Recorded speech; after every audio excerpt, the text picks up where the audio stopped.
जय श्री कृष्ण साथियों, कैसे हैं आप लोग। आशा करती हूँ कि आप लोग अच्छे होंगे और सबने अपनी तैयारियां तेज कर दी होंगी, क्योंकि टीजीटी पीजीटी की संभावित डेट अप्रैल में बताई जा चुकी है आयोग द्वारा। 5 6 अप्रैल या 4 5 अप्रैल और 11 12 अप्रैल, और असिस्टेंट प्रोफेसर की 10 फरवरी। तो मैं तो आशा करती हूँ कि परीक्षाएं जल्दी हो जाएं। परीक्षाओं के तिथि आने से ही तैयारियां तेज़ होती हैं। तो आप लोग भी तैयारियां अगर नहीं की हैं तो शुरू कर दीजिए, मन लगा कर पढ़िए। जिन्होंने भी 2021 में अप्लाई किया, मैंने भी किया है। तो अभी आज हम पढ़ते हैं भक्ति आंदोलन, भक्ति काल। कुछ प्रश्न हल करेंगे। तो भक्ति हिंदी के वास्तविक साहित्य का आरंभ भक्त कवियों की रचनाओं से ही आरंभ होता है। इस भक्ति भावना को जनजीवन में व्याप्त करने के लिए ही वस्तुतः हिंदी परिनिष्ठित अपभ्रंश प्राकृताभास आदि से अलग हुई थी।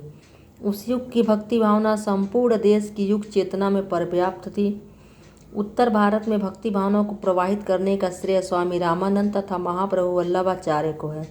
उत्तर भारत की तत्कालीन राजनीतिक, सामाजिक तथा धार्मिक अवस्थाएं इस भक्ति आंदोलन के जागरण के लिए उत्तरदायी हैं। मध्यकालीन धर्मों में हिंदू, जैन, बौद्ध, पारसी, यहूदी, ईसाई, इस्लाम प्रमुख थे और पारस्परिक संपर्क रखते थे। उन दिनों हिंदू और मुसलमान प्रधान धर्म थे। वैष्णव धर्म मूलतः भक्ति प्रधान है। सूफी इस्लाम धर्म की एक शाखा थी। उसकी उपासना पद्धति में प्रेम की प्रधानता है। किसी ने भगवान को निर्गुण समझा, किसी ने सगुण। कोई उसे ज्ञान से प्राप्त करना चाहता था तो कोई विशुद्ध प्रेम से। इन धर्मों के अनुयायियों द्वारा भक्ति काव्य की उत्कृष्ट रचनाएं हुई। इस प्रकार भक्ति साहित्य का विपुल भंडार समृद्ध हुआ। भक्ति आंदोलन का व्यापक प्रभाव तत्कालीन वास्तुकला, मूर्तिकला और चित्रकला पर भी पड़ा है। इस प्रकार ईश्वर संबंधी धारणा के स्वरूप, उपासना पद्धति, दर्शन में भक्ति की मनोभावना के भेद के कारण भक्ति एक साथ ही कई धाराओं में बंटकर प्रभावित हुई। यह विभाजन इस प्रकार है। तो यह विभाजन आज मुझे लगता है सबको पता होगा, लेकिन एक बार फिर भी देखते हैं। भक्ति काल में 2 भाग हुए, निर्गुण भक्ति धारा, सगुण भक्ति धारा। निर्गुण भक्ति धारा के अंतर्गत आए ज्ञानाश्रय शाखा, प्रेमाश्रय शाखा। ज्ञानाश्रय शाखा के अंतर्गत मुख्य कवि हैं कबीर, और प्रेमाश्रय शाखा के मुख्य कवि हैं जयसी। और इसके बाद आया सगुण भक्ति धारा। इसमें कृष्ण भक्ति धारा के प्रमुख कवि हैं सूरदास और राम भक्ति धारा के तुलसीदास। तो ये 4 मुख्य, पहले 2 फिर उसके उपभाग हुए 4 मुख्य धाराओं में बटा। तो इसके कुछ प्रश्न हम प्रश्न पत्र जो पिछले साल कई पिछले परीक्षाओं में आए हुए हम लोग हल करेंगे। तो चलिए देखते हैं। सामान्यतः भक्ति काल की कालावधि मानी गई है तो 1343 से 1643 ईस्वी तक। भक्ति का सर्वप्रथम उल्लेख कहाँ मिलता है? श्वेतर उपनिषद में। आचार्य शुक्ल ने भक्ति काल को कितने भागों में बांटा है? तो आचार्य शुक्ल ने भक्ति काल को कितने भागों में बांटा है? तो आचार्य शुक्ल ने भक्ति काल को 3 भागों में बांटा है, 4 भागों में बांटा। तीसरा उत्तर सही है।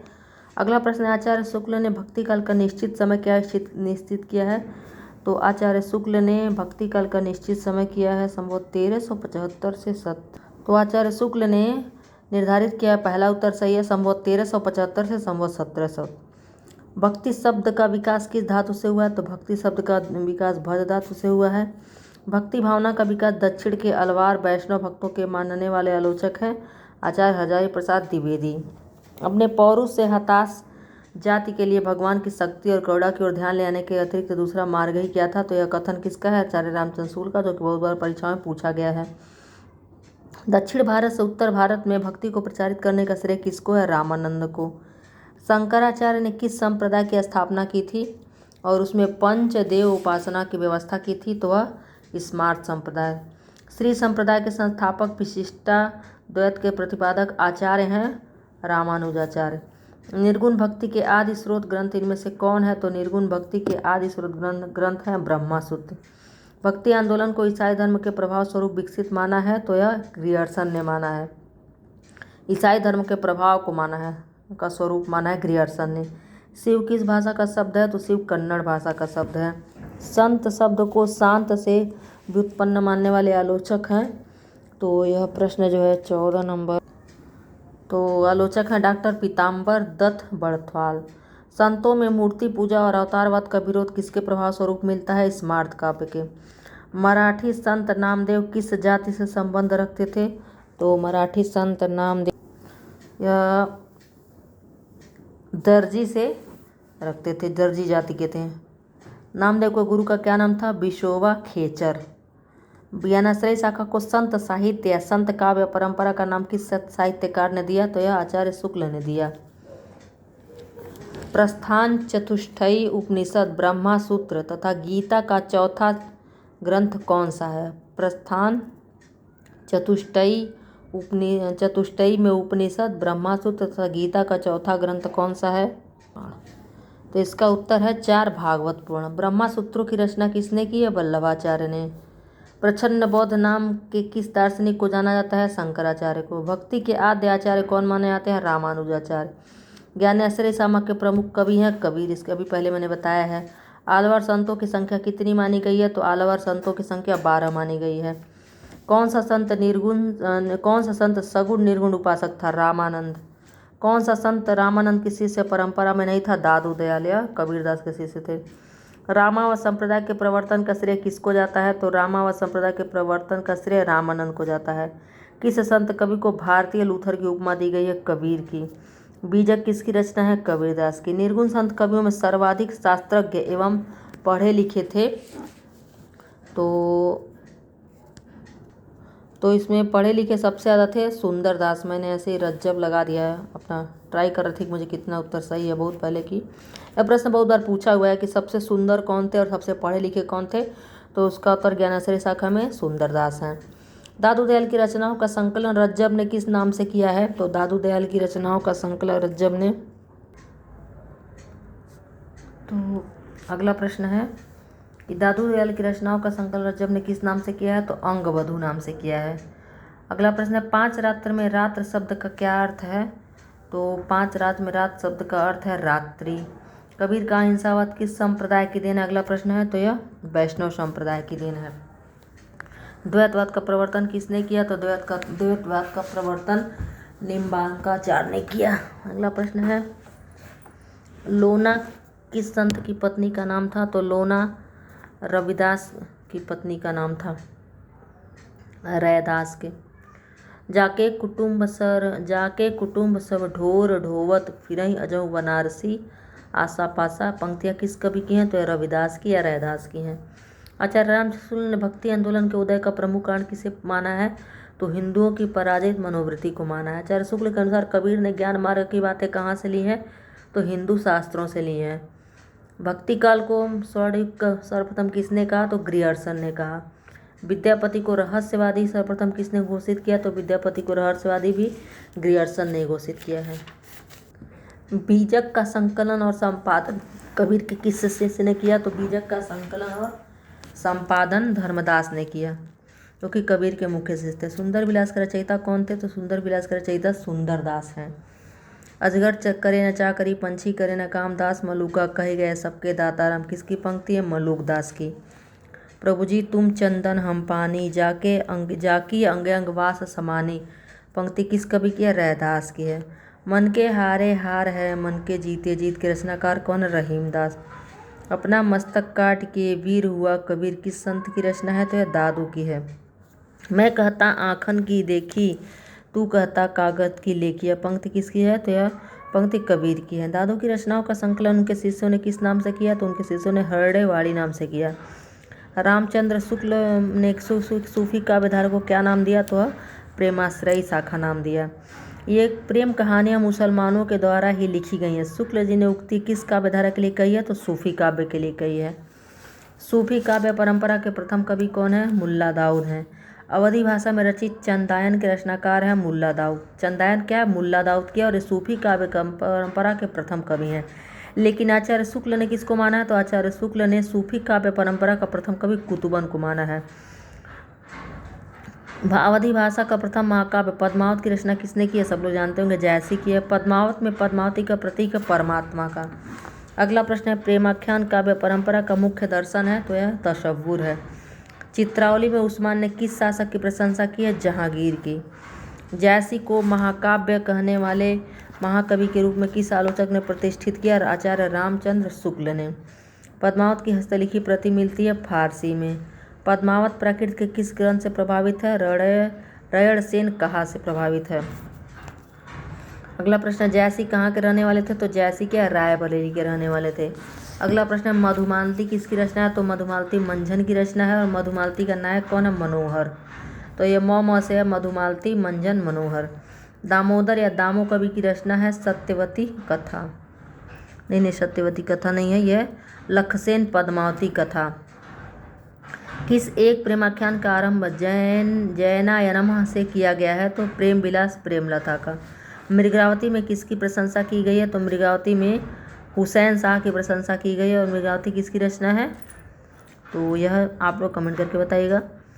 मृगावती अशादीवार रहीरा तथा सोहिला काव्य ग्रंथ किस संत के हैं? तो यह नानक देव के हैं। विष्णोई संप्रदाय की स्थापना किसने की है? जम्बनाथ ने। कबीर परिचय के रचनाकार कौन है? अनंत दास। मृगावती और मधुमालती में दोहे चौपाई का क्रम है 5 चौपाई के उपरांत दोहा। यह प्रश्न भी पूछा गया बहुत बार। छिताई वार्ता के रचनाकार कौन है? तो छिताई वार्ता के रचनाकार हैं नारायण दास। जान कवि ने कितने प्रेमाख्यान लिखे? तो 29। कबीर किस शासक के समकालीन थे? सिकंदर लोदी के। कबीर को वाणी का डिक्टेटर किसने कहा है? तो कबीर को वाणी का डिक्टेटर हजारी प्रसाद द्विवेदी ने कहा है। भक्तमाल के रचयिता कौन है? तो भक्तमाल के रचयिता हैं नाभादास। प्रेमाख्यान काव्यों की मूल भावना है? तो मूल भावना प्रेम है। प्रेमाख्यान काव्य के अधिकांश काव्य किस शैली में रचे गए हैं? प्रबंध शैली में। सूफी शब्द की उत्पत्ति निम्नलिखित में किससे मानी गई है? सूफ से। दक्षिणी हिंदी के किस कवि ने मधुमाली के आधार पर गुलशने इश्क प्रेमाख्यान की रचना की? तो वह नुसरती ने। सूफियों में एक प्रसिद्ध महिला साधिका हुई जिसे मीरा के समान माना गया, उनका नाम है राबिया। पद्मावत को विद्वानों ने माना है समासोक्ति। दक्षिणी हिंदी कविता के प्रवर्तक कौन है? तो दक्षिणी हिंदी कविता के प्रवर्तक ख्वाजा बंदा नेवाज गेशुदराज। आदि अंत जस कथा अहे लिखी कागत भाषा चौपई कहे पंक्ति के रचनाकार हैं जायसी।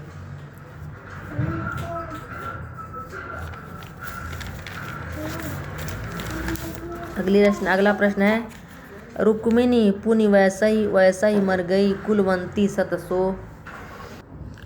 सो सही किस प्रेमाख्यान की पंक्ति है? तो मृगावती की है। पद्मावत के रूपक की तुलना आधुनिक काल के किस रचना से की जा सकती है? कामायनी से। सूफी प्रेमाख्यानों की भाषा कैसी है? तो सूफी प्रेमाख्यानों की भाषा अवधी, ब्रज और राजस्थानी है।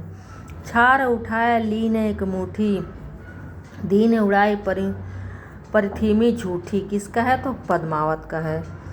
प्रेम कथाएं भांति विचारों बुझ लेऊं जो बुझे पारूं उपयुक्त पंक्ति के रचनाकार कौन है? तो पंक्ति के रचनाकार है जायसी। नागमती किसका प्रतीक है? सांसारिक बुद्धि या दुनिया धंधा।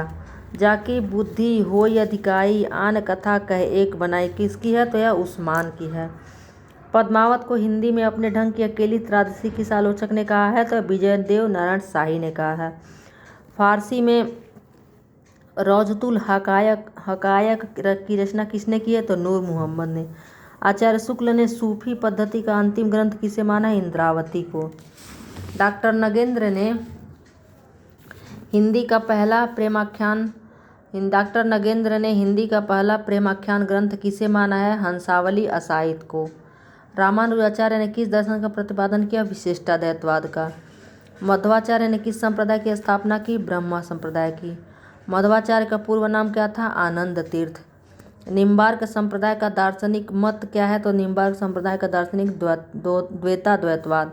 निम्बार्क का क्या अर्थ है? तो निम्बार्क का अर्थ है नीम के वृक्ष पर सूर्य का दर्शन करने वाला। कृष्ण भक्ति को प्रचारित करने का श्रेय किस आचार्य को है? तो यह वल्लभाचार्य को। वल्लभाचार्य द्वारा प्रवर्तित दर्शन कहलाता है शुद्धाद्वैतवाद।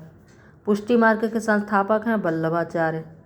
राधा वल्लभ संप्रदाय का प्रवर्तन किस आचार्य ने किया? तो राधा वल्लभ संप्रदाय का प्रवर्तन जो है वह हित हरिवंश स्वामी ने किया। अगला प्रश्न, गोवर्धन पर्वत पर 1519 ईस्वी में श्रीनाथ का मंदिर किसने बनाया? वल्लभाचार्य ने। तो यह हुआ 104 प्रश्न। एक प्रश्न और अगला प्रश्न है, अलवार भक्तों द्वारा लिखित ग्रंथ है? तो अलवार भक्तों द्वारा लिखित ग्रंथ है दिव्य प्रबंधम। अगला प्रश्न है विट्ठलनाथ ने अष्टछाप की स्थापना कब की? तो विट्ठलनाथ ने अष्टछाप की स्थापना 1565 ईस्वी में की। वल्लभाचार्य किस संप्रदाय में दीक्षित थे? रुद्र संप्रदाय में दीक्षित थे। राधा कृष्ण की युगलोपासना का विधान किस संप्रदाय में है? तो वह निम्बार्क संप्रदाय में है। कौन सी रचना सूरदास की नहीं है? तो ये तीनों रचना सूरदास की है। कृष्ण भक्त काव्य में प्रायः प्रयुक्त होने वाली भाषा है, सबसे ज़्यादा प्रयुक्त होती है ब्रजभाषा। वल्लभाचार्य के किस शिष्य को विट्ठलनाथ ने पुष्टि मार्ग का जहाज कहा है? तो वह सूरदास को। जड़िया उपाधि नंददास को दी गई है और कवि गड़िया नंददास जड़िया सर शुक्ल ने कहा है। अष्टछाप का कवि कौन नहीं है? तो रसखान क्या है? अष्टछाप के कवि नहीं है, बाकी कृष्णदास गोविंद स्वामी छह स्वामी अष्टछाप के कवि हैं। जुगमान चरित भ्रमर गीत प्रेम तत्व निरूपण रचनाओं के रचनाकार कौन है? तो रचनाकार है कृष्णदास। भक्तन को कहा सीकरी सो काम, आवत जात पनैया टूटी बिसर गयो हरिनाम, किस पंक्ति की है? किस कवि की है? तो कुंभन दास की है। तो 101 यह हो गया 115 प्रश्न। बाकी बहुत लंबा हो जाएगा तो पढ़ने में थोड़ा सा बोरियत होने लगता है, तो 115 प्रश्न हल करें, ज़रूर करें। बाकी अगले प्रश्न अगले वीडियो में, और कमेंट ज़रूर करें। धन्यवाद।